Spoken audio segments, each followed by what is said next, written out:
আমি মোহাম্মদ আব্দুল শহীদ। আজ আলোচনা করব সপ্তম শ্রেণীর গণিত বইয়ের অনুশীলনী 2.1। অনুশীলনী 2.1 নিয়ে 2.1-এর 7 নং অঙ্ক নিয়ে। এখানে 7 নং অঙ্কে দেওয়া আছে কবির সাহেবের 7 নং অঙ্ক। কবির সাহেবের 3 পুত্রের বয়স যথাক্রমে 5 বছর, 7 বছর ও 9 বছর। তাহলে কবির সাহেবের 3 পুত্রের বয়স দেওয়া আছে 5 বছর, 7 বছর ও 9 বছর। অর্থাৎ কবির সাহেবের 3 পুত্রের বয়সের অনুপাত হচ্ছে 5:7:9। যদি আমরা কবির সাহেবের 3 পুত্রের বয়সকে যদি অনুপাত আকারে প্রকাশ করি তাহলে হয় 5:7:9।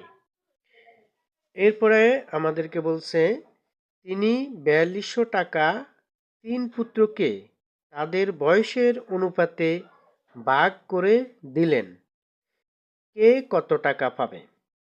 আমাদেরকে নির্ণয় করতে হবে কোন ছেলে কত টাকা পাবে বয়সের অনুপাতে। তাহলে আমরা লিখতে পারি বয়সে 3 পুত্রের বয়সের অনুপাত 5:7:9। এখন অনুপাতগুলোর যোগফল আমরা বের করব। অনুপাতের যোগফল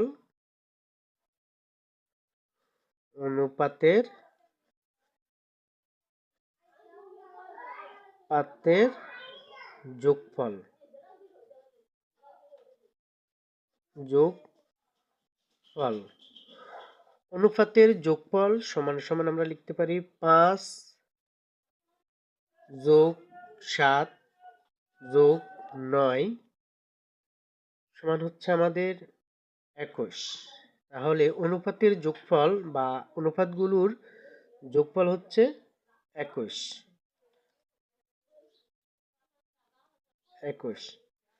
অনুপাতের যোগফল হচ্ছে 21।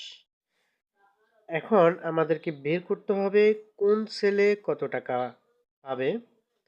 আমরা লিখতে পারি একম ছেলে পাবে, একম পুত্র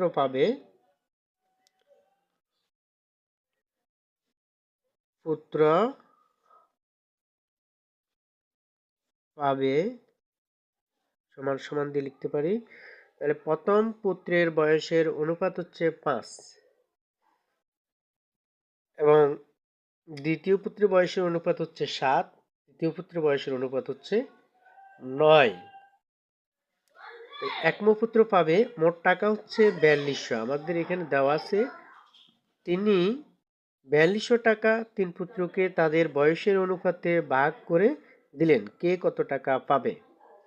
মোট টাকা হচ্ছে আমাদের 4200। তাহলে আমরা লিখতে পারি 4200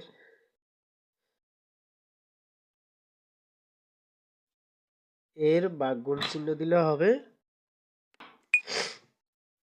4200 এর প্রথম পুত্রের বয়সের অনুপাত হচ্ছে 5। আমরা উপরে লিখব 5 ভাগ মোট যোগফল, অনুপাতগুলোর মোট যোগফল হচ্ছে 21।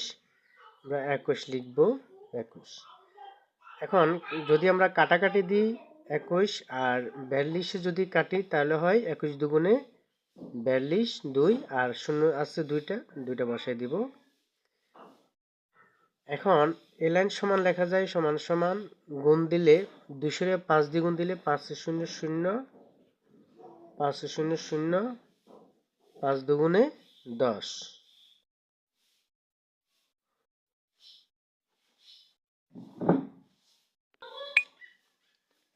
তাহলে প্রথম পুত্র বা একম পুত্র পাবে 1000 টাকা, এবার দ্বিতীয় পুত্র কত পাবে তা আমরা বের করব। দ্বিতীয় পুত্র পাবে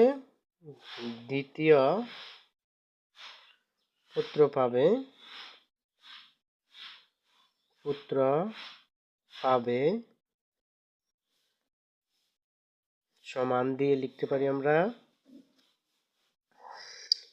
মোট টাকা 4200 এর অনুপাতগুলোর মোট যোগফল হচ্ছে 21 লিখব। এরপরে দ্বিতীয় পুত্রের অনুপাত হচ্ছে 7, উপর আমরা 7 লিখব। 7 একইভাবে কাটাকাটি দিব। 21 দুগুণে 42, শূন্য আছে 2টা, বসে যাবে। এরপর গুণ দিব। 7 আর 0 গুণ দিলে 0, 7 আর 0 গুণ দিলে 0, 7 দুগুণে 14। দ্বিতীয় পুত্র পাবে 1400 টাকা। দ্বিতীয় পুত্র পাবে 1400। এরপর আমরা বের করব তৃতীয় পুত্র কত টাকা পাবে। লিখতে পারি তৃতীয় পুত্র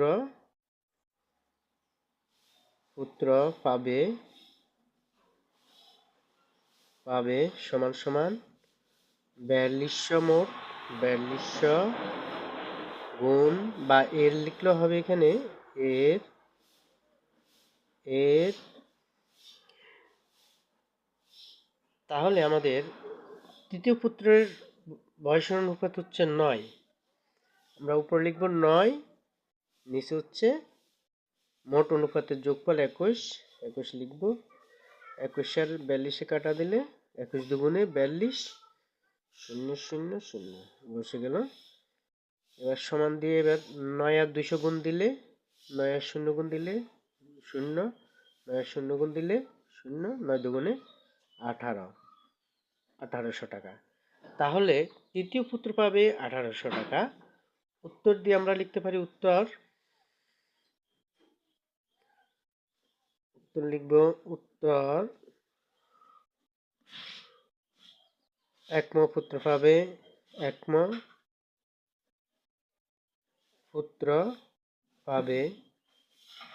1000 টাকা। এই যে 1000 টাকা, একক শতক হাজার, 1000 টাকা। দ্বিতীয় পুত্র পাবে সমান দিয়ে আমরা লিখতে পারি 1400 টাকা। 1400, এই যে 1400। তৃতীয় পুত্র পাবে 1800 টাকা।